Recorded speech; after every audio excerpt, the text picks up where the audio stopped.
So the reality is we actually don't know an instantaneous value, we only know it over unit time, and the unit time is our exposure value, right, for the sensor. So that's what we measure in terms of an integral amount, RG. So if we have a camera sensor, we can detect the then we have input signal, we can model it for the time period for the exposure and the area of the speed. So that's how we assign these three discrete values. Well, apart from the fact that you're still going through a spectral response function.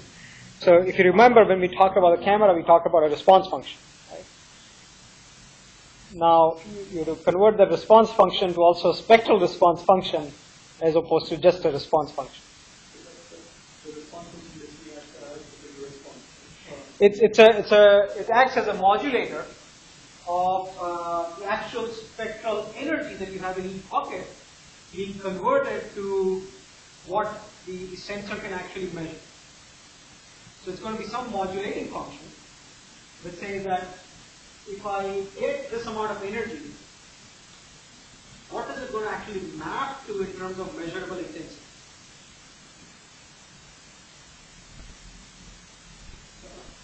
In signal processing terms, basically the transfer function of the filter. Absolutely, it's a transfer function of the filter. Okay, right. So that's the kind of how we get the value for red. Right? We know this is the spectral response function or the transfer function. We're going to integrate over that and say, well, that's the amount of energy I can report as one value. Okay? And then you do it for green, you do it for blue. So what you also see over here is the fact that there's actually, these three values are not independent. There is an overlap between all these three values. As a result, they're actually not independent values. They're correlated in some way. But that creates an interesting challenge because generally when you process color images, you just say, well, I have three channels, I'll process them separately and call it. And you never worry about the fact that maybe they're correlated.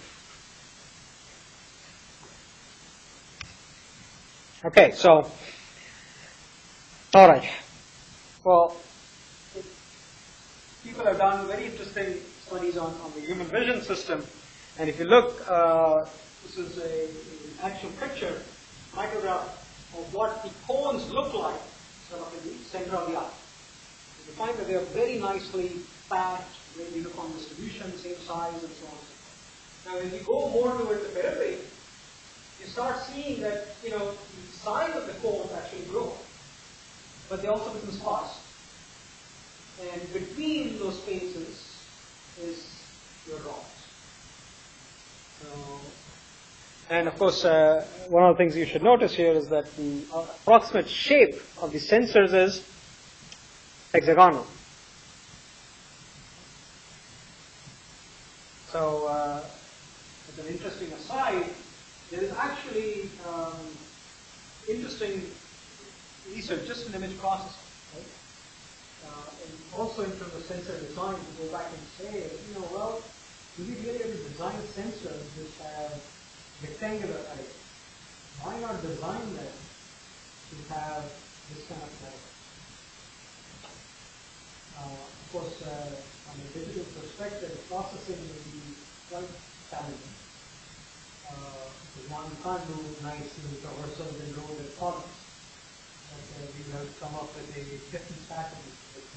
But the fact that you can actually get much more compact and dense sensing if you actually have sensors like that as opposed to rectangular.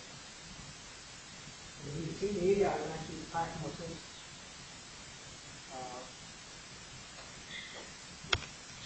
Okay, so in general, this are things that people have measured, established the spectral sensitivities of the human sensors. And you've seen what they look like. These are all normalized sensitivity curves, right? So they will always be between 0 and 1. But these are for the three different sensor types we have. Okay, now, since we know that we can define color, right, using almost any set of primary colors. Right? We obviously would like to agree on some set that universally we can all use and say, well, this is a set everyone will measure up to. Right? That's the only way we can standardize definition of color, because we will always try to match it to that particular primary set. Right? No matter where you collect your image, you will always convert it back into that primary set. So what is that primary set? So, you know, the one that typically people use and the one that we actually started out with is the XYZ color space. Okay, and this was designed back in 1931, and all it did was provide a physical realization of these primary sets. Okay, and what that means is that it was purely an additive realization. If you actually derived it based on physical realization of primaries, you know, the reality is we can only add things. We cannot subtract things, right, in order to generate color, light. So it was purely additive, okay? And as a result, this is what the XYZ standard looked like. These were the three set of primaries, X, Y, and Z, that were used. And you can see that they kind of not that nice in the sense that X is a primary that has two big peaks, okay? And then you have Y and Z. And obviously they overlap. It doesn't really matter. It was just a set of some primaries that one had to come up with. Now, in order to convert all of this into some kind of a color matching function space, people simply generated, normalization. So they took X and Y and divided it by the sum of the three. So you ended up with going from a 3D space to a 2D space. And the 2D space basically looked like this. So what you have is, you start with some XY value that gives you the value for X, I mean red. On one end, green, and then coming down to blue. Now, in general, the intersection of sort of the centroids of this particular space was where light would reside, because that would have equal amounts of red, green, and blue. And saturation was increasing in specific radial orientation. So, if you actually look at the color composition within the space, this is what the space looks like. So, white in the center, you have red, green, blue, then shades of each of these colors. Okay. So, this is the CIE XYZ color space. Okay. Now, in general, the people could also map a variety of light sources into this color space. Right? So, where is sunlight? Where is a normal incandescent light source? Daylight illumination, and so on and so forth. Basically, all of those typically fall on a curve that goes sort of from red to white towards blue. Most of the light sources that we see, artificial light sources, are going to be dominated mostly in the longer range wavelengths. So, for example, what you perceive here right now, white, this is actually is emitting a lot of long range wavelengths.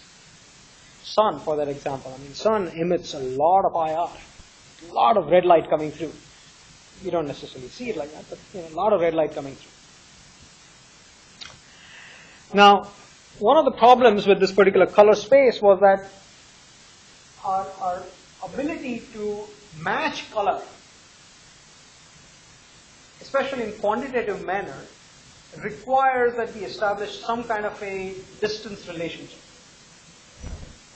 So how do I know how far a particular color is from some other color?